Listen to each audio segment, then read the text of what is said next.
Roofing से क्या मुराद है जी? मतलब जब भी आपने, ज़ाहिर बात है, सर्टन सीलिंग लेवल हमारा होता है 10 फुट, 11 फुट या 12 फुट, जो भी आपको ड्राइंग्स में बता दिया गया है।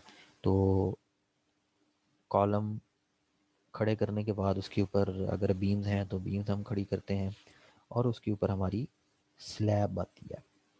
अब स्लैब को हम ऐसे ही नहीं छोड़ देते, बल्कि उसके ऊपर हम कुछ मज़ीद फिनिशिंग लेयर्स डालते हैं, ताकि हमारी जो स्लैब है वो वेदर कंडीशंस को रेजिस्ट कर सके। तो वो जितनी भी लेयर्स आती हैं वो रूफिंग में आ रही होती हैं। अब इसमें दो केसेस हो रहे होते हैं।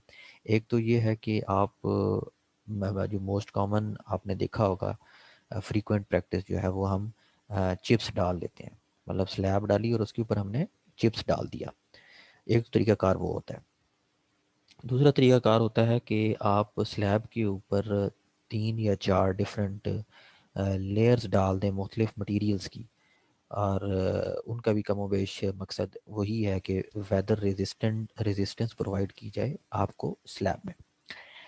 अब रूफ़ की जब हम बात करते हैं तो ऑब्वियसली उसमें उसकी बॉटम पे बीम्स भी आ सकती हैं, फिर उसके ऊपर हम टाइल वर्क्स भी करते हैं। अगर आप वुड स्ट्रक्चर बना रहे हैं तो वुडन प्लांक्स उसमें आ जाएंगे। तो और डिफरेंट हमारे क्राइटेरियाज के ऊपर डिपेंड कर रही होती है चीज़। अगर आप स्टील स्ट्रक्चर पर आते हैं और उसमें स्टील बीम की अगर आप बात करते हैं तो वो बाई वेट हम उसको कंसिडर कर रहे होते हैं। वुडन बीम को क्यूबिक फीट में हम मैयर कर रहे होते हैं।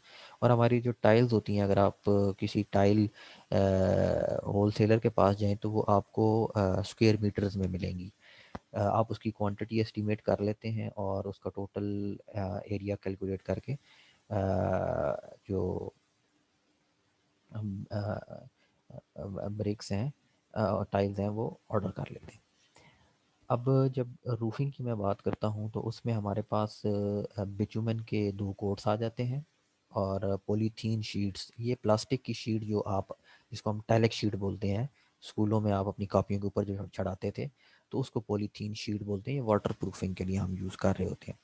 फिर हमारे पास हीट इंसुलेशन प्रोवाइड करने के लिए हम अर्थ फिलिंग करते हैं, और उसके ऊपर फिर ब्रिक टाइल्स लगा देते हैं, जो ख़ास तौर पे या फ्लोर्स पे हम यूज़ करते हैं या हम उनको छतों पे यूज़ कर रहे होते हैं।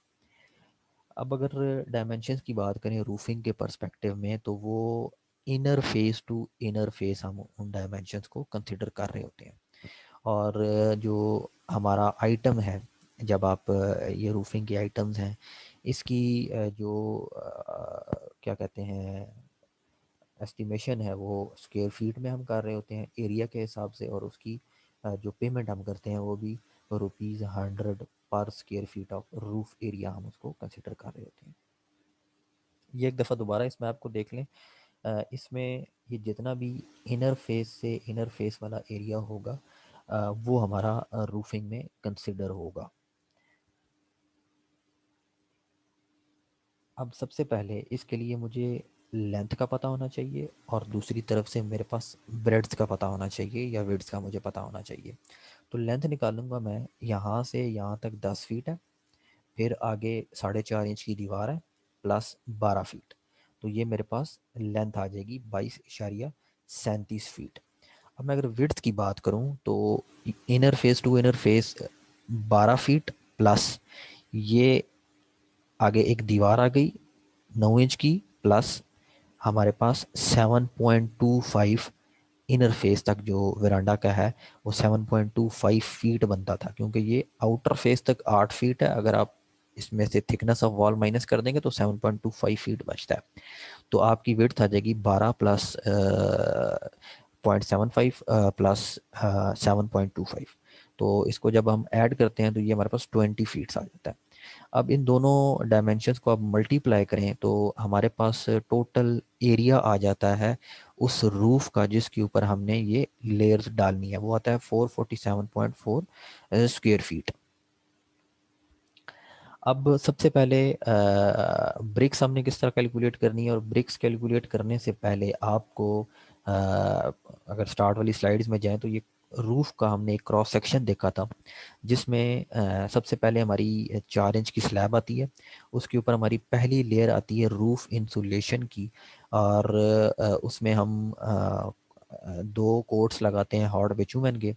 उसके ऊपर हमारे पास 4 इंच की अर्थ फिलिंग आती है, 1 इंच की थिक मड प्लास्टर आता है, और उसके ऊपर 1.5 इंच की थिक ब्रिक टाइल्स हम लगा रहे होते हैं 1:3 के मिक्स के साथ। तो क्वांटिटी एरिया हमने कैलकुलेट कर लिया। अब इस एरिया को यूज़ करके हमने नंबर ऑफ़ ब्रिक्स निकालनी है। अगेन थंब रूल यूज़ कर लेंगे कि अगर आपके पास 100 स्क्वायर फीट का सरफेस एरिया है तो जो ब्रिक टाइल्स हैं वो 360 यूज़ होंगी, और उसी में आपका 9 cubic feet dry mortar use हो रहा होगा ब्रिक टाइल्स जो आप रूफ पर लगाएंगे। अगले 2 थंब रूल हम प्रीवियसली भी देख चुके हैं डीपीसी में कि अगर 100 स्क्वायर फीट का एरिया है तो उसमें पहला कोट बिटुमेन का 15 केजी का होगा, दूसरा कोट उसमें 10 केजी का होगा। आप क्वांटिटी निकाल सकते हैं ब्रिक्स की, तो आपको सिंपल फार्मूला लगा देना है 360 डिवाइड बाय 100 मल्टीप्लाइड बाय जितने एरिया में आपको ब्रिक टाइल्स रिक्वायर्ड है, जो भी आपने पीछे कैलकुलेट किया है। तो ये मेरे पास आता है 1611 ईंटें। इसमें 5% वेस्टेज ऐड कर दें तो 1692 आ गई आपके पास ब्रेक टाइल्स जो छत पर लगेंगी 447.4 स्क्वायर फीट के एरिया में। इसी तरह आपने मोटर कैलकुलेट कर लेना है। मोटर के लिए क्या होगा, 9 डिवाइडेड बाय 100 मल्टीप्लाइड बाय 447.4, तो आपके पास आंसर आ जाएगा मोटर का 40.27 क्यूबिक फीट। अब इसी मोटर में अगर आप 40% वेस्टेज ऐड कर दें तो मोटर की क्वांटिटी आपके पास आ जाती है 56.38 क्यूबिक फीट। अब आपके पास 1:3 मिक्स आपको पता है, क्वांटिटी आप निकाल चुके हैं, इससे सीमेंट निकाल लेंगे। इसी क्वांटिटी को यूज़ करके आप सैंड की कैलकुलेशन कर लेंगे। अब मैं आता हूँ मड और अर्थ फिलिंग। मेरे पास टोटल छत का एरिया मुझे पता है, तीसरी डायमेंशन मैं कैसे लूँगा, 4 इंच जमा 1 इंच, यानी कि अब 5 इंच बन जाएगा हमारी तीसरी डायमेंशन जो थिकनेस है। तो 5 डिवाइड बाय 12 करेंगे तो आपके पास 0.42 फीट बनता है। इसको जब आप हम एरिया के साथ मल्टीप्लाई करेंगे तो हमारे पास total mud and earth filling का वॉल्यूम आ जाएगा। बिचुमेन आपने देखा, ये 10 जमा 25 कर दिया और 25 डिवाइड बाय 100 और मल्टीप्लाई कर दिया टोटल एरिया के साथ, तो हमारे पास बिचुमेन की क्वांटिटी आ जाएगी 111.9 केजी, और हमारा पॉलीथीन शीट ऑब्वियसली हमारे टोटल रूफ के एरिया के इक्विवेलेंट कंसीडर हो जाएगा। अब हम आते हैं अगला पॉइंट जो है हमारा, रूफिंग तो देख ली, अब हम आते हैं फ्लोरिंग की जाने। अब अगर फ्लोरिंग की हम बात करें तो उसमें हमारे पास सीमेंट कंक्रीट के फ्लोर्स होते हैं, आपने अक्सर देखा होगा। उनकी ज़रा रफ़ आउटर सरफेस होती है, उसमें फिर हमें एक इजाफी लेयर प्रोवाइड करनी पड़ती है, स्मूथ फिनिश जिसको लेयर बोलते हैं, स्क्रीडिंग करनी पड़ती है हमें। फिर हमारे पास मोज़ाइक फ्लोर्स होते हैं, चिप्स जो आपके डालते हैं उसको मोज़ाइक फ्लोर्स भी बोलते हैं। और फिर आपने ब्रिक्स फ्लोर्स भी देखा होगा, वो भी कॉमनली यूज्ड होते हैं। अब हमारी जो पेमेंट्स हम करते हैं फ्लोरिंग के केस में, वो अकॉर्डिंग टू लेयर हो रहा होता है। मिसाल के तौर पे आपने अर्थ फिलिंग की, उसकी अलग पेमेंट होगी, सैंड फिलिंग की अलग होगी, कंक्रीटिंग की आपने की उसकी अलग होगी, कंक्रीट के ऊपर स्मूथ फिनिशिंग की जिसको टॉपिंग बोलते हैं उसकी अलग पेमेंट होगी। और अर्थ फिलिंग और जो सैंड फिलिंग है उसकी पेमेंट बाय वॉल्यूम हो रही होती है, और जो आपकी टॉपिंग है वो वो एरिया के हिसाब से हम उसको पे करते हैं। और इसकी जो टॉपिंग है हमारी, उसकी जो स्टैंडर्ड यूनिट ऑफ पेमेंट है वो ₹100 पर स्क्वायर फीट होती है। फिर आपने देखा होगा कमरों के साइडों पे, यानी कि बॉटम पे हम मार्बल लगा रहे होते हैं 4 इंच की हाइट का। बाज़ जगहों पर 4 इंच का भी यूज़ होता है, बाज़ जगहों पर 6 इंच का भी यूज़ होता है। वो स्कर्टिंग जो है वो रनिंग फीट में हम उसको मेजर करते हैं। ये हमारी फ्लोरिंग की डिटेल्स हैं। सबसे ऊपर हमारी पीसीसी थी, उसके नीचे फिर अगर हम फ्लोर्स पर आते हैं तो 4 इंच की थिक पीसीसी डाली, एक 4/8 की। फिर हमने सैंड की फिलिंग की 6 इंच की, और उसके नीचे 6.5 इंच की हमने अर्थ फिलिंग कर दी। अब सबसे पहले हम सैंड की कैलकुलेशन कर लेंगे।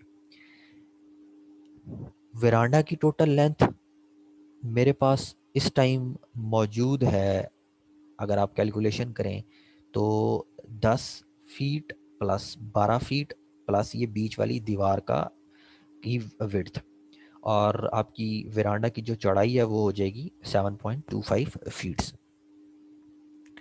अब हम रूम 1 का वॉल्यूम निकाल लेते हैं सैंड के लिए। तो लेंथ हमें पता है रूम 1 की, आपके पास 10 फीट है और 12 फीट है, और दूसरी डायमेंशन 10 फीट है, और तीसरी डायमेंशन जो आपने अभी दिखाई मैंने आपको यहाँ पर, वो है 6 इंच यानी कि 0.5। तो 10 12 मल्टीप्लाइड बाय 10 मल्टीप्लाइड बाय 0.5। इसी तरह रूम 2 की आ जाएगी 12 बाई 12 मल्टीप्लाइड बाय 0.5, और इसी तरह वरांडा की आ जाएगी, अभी जो डायमेंशन हमने कैलकुलेट की, 22.37 मल्टीप्लाइड बाय 7.25 मल्टीप्लाइड बाय 0.5। तो मेरे पास टोटल वॉल्यूम आ जाएगा 213.11 क्यूबिक फीट, जो कि सैंड अंडर फ्लोरिंग में रिक्वायर्ड है। अब सैंड के ऊपर हमारे पास 148 की सीमेंट कंक्रीट की लेयर आती है, जो कि 4 इंच थिक है। 4 इंच को अगर आप डिवाइड करें 12 से तो बनता है 0.33 फीट्स। तो आप अगर रूम, अब इसमें रूम 1, रूम 2 और वेरांडा की लेंथ और विड्थ की डायमेंशनें वही रहेंगी जो हमने सैंड के लिए यूज़ की हैं। सिर्फ हमारी जो डेप्थ है वो चेंज हो जाएगी, वो हो जाएगी 4 इंच या 0.33 फीट्स। अब क्वांटिटीज़ आपने तमाम रूम्स की और वरांडा की निकाल के ऐड की, तो सीमेंट कंक्रीट का वॉल्यूम आता है मेरे पास 142.07 क्यूबिक फीट। अब मेरे पास कंक्रीट का वॉल्यूम आया, इसमें मैंने 5% वेस्टेज ऐड किया, तो आंसर आया 149.17 क्यूबिक फीट। अब ये मेरे पास वेट वॉल्यूम ऑफ कंक्रीट है, इसको मैंने ड्राई में लाजमी कन्वर्ट करना है, तो फैक्टर 1.54 के साथ मैं इसको मल्टीप्लाई कर दूंगा, और आंसर मेरे पास आता है 229.73 क्यूबिक फीट। अब इस वॉल्यूम को यूज़ करके और ऊपर दी गई मिक्स डिज़ाइन रेशो को यूज़ करके मैं सीमेंट निकाल लूँगा, मैं सैंड निकाल लूँगा, और मैं कोर्स एग्रीगेट निकाल लूँगा। अब क्योंकि हमने पीछे देखा कि हमारी जो सीमेंट कंक्रीट की जो लेयर डालते हैं ये स्मूथ फिनिश नहीं दे रही होती, इसके ऊपर हमने टॉपिंग करनी होती है। तो इसकी टॉपिंग के लिए हम यूज़ करेंगे 1.5 इंच की पीसीसी 1 2 4 के मिक्स के साथ, जिससे हमारे जो फ्लोर है उसकी टॉप की जो लेयर है वो स्मूथ हो जाएगी, फिनिश जो है वो स्मूथ आ जाएगी। अब इसकी क्वांटिटी कैसे निकलेगी? जो हमने पीछे इसकी डिस्क्रिप्शन में देखा कि टॉपिंग जो है वो बाय एरिया हम उसकी कैलकुलेशन करते हैं। तो यहाँ पर हमने तमाम एरियाज़ की, तमाम रूम्स की और वेरांडा की और डोर सेल्स, यानी कि जो जहाँ पर आप दरवाज़ा लगाते हैं, तो 4 फीट की अगर मतलब हमारे दरवाजे, दोनों दरवाजे जो हैं रूम 1 पे और रूम 2 पे, दोनों की चौड़ाई जो है वो 4 फीट है, और एक की थिकनेस है 9 इंच की दीवार में आ रही है और दूसरे की 4.5 इंच की दीवार में आ रही है। तो वो जो दरवाजे की बॉटम है उसको हम डोर सिल बोलते हैं। वहाँ पर भी क्योंकि आपने जो टॉप स्मूथ सरफेस प्रोवाइड करनी है वो उधर भी उसमें हम इंक्लूड कर रहे होंगे। अब रूम 1 में एरिया किस तरह आएगा? 10 बाई 12, रूम 2 का 12 बाई 12, जो इनकी लेंथ इंटू ब्रेड्थ आपकी आ रही हैं डोर की, और इस तरह। फिर हमारे जो फ्रंट पे कॉलम्स आएंगे उसकी हमने डिडक्शन करनी है, वो हमारी डिडक्शन में आएगा। 3 कॉलम्स हैं, और एक कॉलम की जो क्रॉस सेक्शनल एरिया है वो 9 बाई 9 इंच बनता है। तो आप इसको 9 बाई 9 को पहले मल्टीप्लाई करेंगे, फिर उसके बाद नंबर है 3 के साथ मल्टीप्लाई कर देंगे, तो आंसर आएगा 0.56। पहले आएगा 0.56, फिर उसको 3 से मल्टीप्लाई करेंगे तो आंसर आएगा 1.68। तो आप का टोटल आ गया क्वांटिटी, जब आप निकालेंगे इन तमाम को ऐड करने के बाद, तो वो आता है 457.80 cubic feet, sorry square feet. ये है हमारे पास दो डायमेंशंस, क्योंकि एरिया निकाला है, हमें तीसरी डायमेंशन भी चाहिए। तीसरी आपको ऊपर गिवन है 1.5 इंच थिकनेस के साथ, तो अगर आप 1.5 को 12 से डिवाइड करें तो आंसर आता है 0.125। तो इसको जब आप एरिया की डायमेंशन से मल्टीप्लाई करेंगे तो आंसर आएगा 57.23 क्यूबिक फीट। इसमें वेस्टेज ऐड कर दें, और वेस्टेज ऐड करने के बाद इस वेट वॉल्यूम को ड्राई वॉल्यूम में कन्वर्ट करें, और उसकी कन्वर्जन के बाद उससे सैंड निकाल लें, उससे सीमेंट निकाल लें, उससे कोर्स एग्रीगेट निकाल लें। अब फ्लोरिंग के लिए अगर हम तमाम मटेरियल को सम करें तो टोटल बैग्स मेरे पास आएंगे 15 जमा 11, यानी कि जो मैंने कंक्रीट फ्लोर 1 4 8 और टॉपिंग लेयर जो है 1 2 4 दोनों की सीमेंट बैग्स मैंने ऐड करके टोटल सीमेंट बैग्स आ गए फ्लोरिंग के लिए। इसी तरह टोटल सैंड जो मैंने सैंड फिलिंग में भी यूज़ हुई है, कंक्रीट 1 4 8 में भी यूज़ हुई है, कंक्रीट मेरी सीमेंट सैंड सॉरी 1 4 8 में भी यूज़ हुई है और 1 2 4 में भी यूज़ हुई है, तो तीनों को मैंने ऐड कर देना है। कोर्स एग्रीगेट मेरा 1 4 8 मिक्स में भी यूज हुआ है, 1 2 4 मिक्स में भी यूज हुआ है, तो दोनों को मैंने ऐड कर दिया। तो इस तरह करके मेरे पास टोटल सीमेंट आ गया, टोटल सैंड आ गई, टोटल कोर्स एग्रीगेट आ गया फ्लोरिंग के केस में। अब मैं आता हूँ वुड वर्क और कारपेंट्री की। अगर आप लकड़ी के काम की बात करें तो जो भी हमारा वुड वर्क होता है इसको हम अकॉर्डिंग टू जो हमारा प्रोजेक्ट स्कोप है, रिक्वायरमेंट है, उसको मद्देनज़र रख के बीओक्यू में उसकी डिस्क्रिप्शन को इनकॉर्पोरेट कर रहे होते हैं। अब जो भी हमारे पास जो वुड वर्क में चीज़ें इंक्लूड होती हैं उसमें टिम्बर की कटिंग आ रही होती है, उसमें जो डिफरेंट जॉइंट्स हम प्रोवाइड कर रहे होते हैं, फिटिंग्स और सर फास्टनिंग आ आवाज रही बहुत होती है, कम आ रही है सर। और जो आपके उसके ऊपर जो 3 कोट्स ऑफ वार्निश या पेंट कर रहे होते हैं, वो उसमें मतलब जितने भी उसमें रिक्वायरमेंट्स हैं उस वुड वर्क को फाइनल शेप देने के लिए वो हम उस रेट में इंक्लूड कर रहे होते हैं। और हमारी जो डोर्स हो गई, विंडोज़ हो गई, इस और कबर्ड्स वगैरह हो गई, इनकी जो पेमेंट्स हैं ये हम उनके ओवरऑल एरिया के हिसाब से कंसिडर कर रहे होते हैं, और टिम्बर की जो वेस्टेज हम ले रहे होते हैं वो 25% कंसिडर होती है। और इसके अलावा अगर आप स्टेप्स की बात करें, मतलब वुडन स्टेप्स अगर आप यूज़ कर रहे हैं घरों में, तो वो according to number of steps उसके रेट आपको मिल रहे होते हैं। अब अगर इसमें क्वांटिटी एस्टिमेशन की हम बात करें तो इस मैप के हिसाब से हमारे पास 3 खिड़कियां हैं, 2 हमारे पास दरवाजे हैं, और हमारे पास 4 वेंटिलेटर्स हैं। तो इन तमाम के लिए हमें फ्रेम्स रिक्वायर्ड होंगे, और वो फ्रेम्स हमने लकड़ी के बनाने हैं। अब लेट्स सपोज हमने अगर दरवाजे के लिए फ्रेम्स बनाने हैं, जिसको उर्दू में हम चौखट भी बोलते हैं, चौकाठ भी बोलते हैं, चौकाठें बनवानी है, तो उसका हम किस तरह क्वांटिटी एस्टिमेट करेंगे? क्योंकि हमारे पास 2 दरवाजे हैं तो नंबर 2 आ जाएगा। एक दरवाज़ा जो है हमारे पास उसकी अगर आप लेंथ देखें तो वो 4 फीट है, और उसकी अगर टोटल हाइट या डेप्थ देखें तो वो 7 फीट है। तो हमारे पास total quantity in square feet आ जाएगी 56। 1.5 इंच थिक जो आपने वुडन डोर बनाना है चौकाठ के साथ, तो उस डोर पे टोटल आपका जो वुड लगेगी इन स्क्वायर फीट, वो आपके पास आ जाएगी। तो वो पूरे उस दरवाजे के एरिया के हिसाब से आएगी जो भी उसमें हमें रिक्वायर्ड होगी। वो 4 बाई 7 की डायमेंशन है टोटल। टोटल डायमेंशन जो हमारी ओपनिंग हमें प्रोवाइड कर दी गई है, इसमें चौकाट भी आ जाएगी 1.5 इंच थिक की। तो 4 बाई 7 इससे मल्टीप्लाई करेंगे तो 28, 28 को 2 से मल्टीप्लाई करेंगे तो 56। इस तरह 3 विंडोज़ हैं, एक की डायमेंशन है 4 बाई 4। इस तरह वेंटिलेटर एक 4 है हमारे पास, एक की डायमेंशन है हमारे पास 2.5 बाई 1.5। तो हमारे पास रिक्वायर्ड क्वांटिटीज आ गई हैं 56, 48 और 15 square feet of would work. अब इसके ऊपर हमने 3 कोट्स पेंट के भी करने होते हैं, तो आपको दरवाज़ों के ऊपर जो है हम हैं उसकी हमें रिक्वायर्ड होगी पेंट।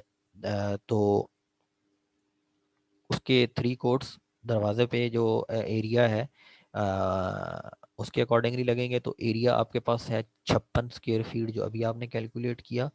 2 दरवाजे हैं तो 56 को 2 से ज़रब दे दें तो आपके पास आंसर आता है 112 स्क्वायर फीट। अब आपने एरिया जितने भी हैं कैलकुलेट कर लिया। अब इन एरिया को यूज करके आपने क्यूबिक फीट में टिम्बर की क्वांटिटी निकाल देनी है, दरवाज़ों के लिए भी और खिड़कियों और वेंटिलेटर्स के लिए भी, जो जितनी हमारे पास रिक्वायरमेंट है उसकी।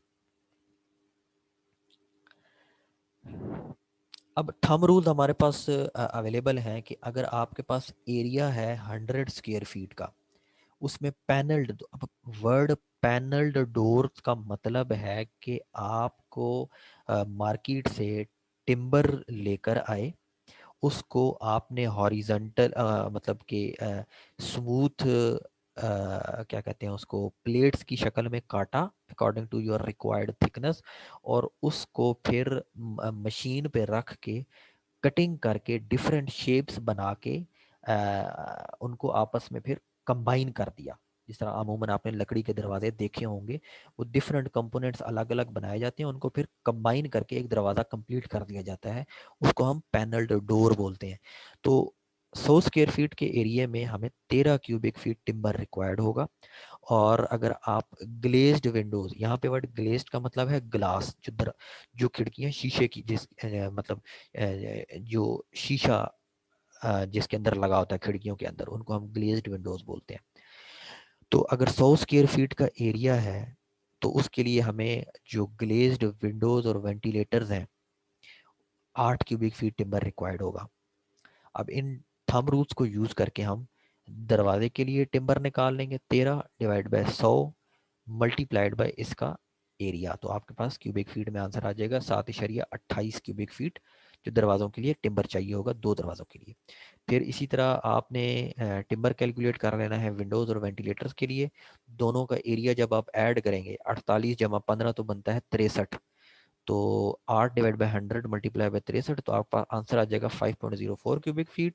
इन दोनों क्वांटिटीज़ को सम अप करेंगे तो आंसर आएगा 13.32 क्यूबिक फीट। और इसमें 28% अगर आप वेस्टेज ऐड कर देंगे तो आपके पास टोटल वुड वर्क रिक्वायर्ड होगा, जो डोर्स में, विंडोज़ में और वेंटिलेटर्स में कि फ्रेम्स में हमें रिक्वायर्ड होगा, वो मतलब फ्रेम्स में भी रिक्वायर्ड होगा और डोर्स के हिसाब से पूरे दरवाजे की बनावट में भी हमें इस्तेमाल होगा, तो वो आ जाएगा आपके पास टोटल 16.65 क्यूबिक फीट।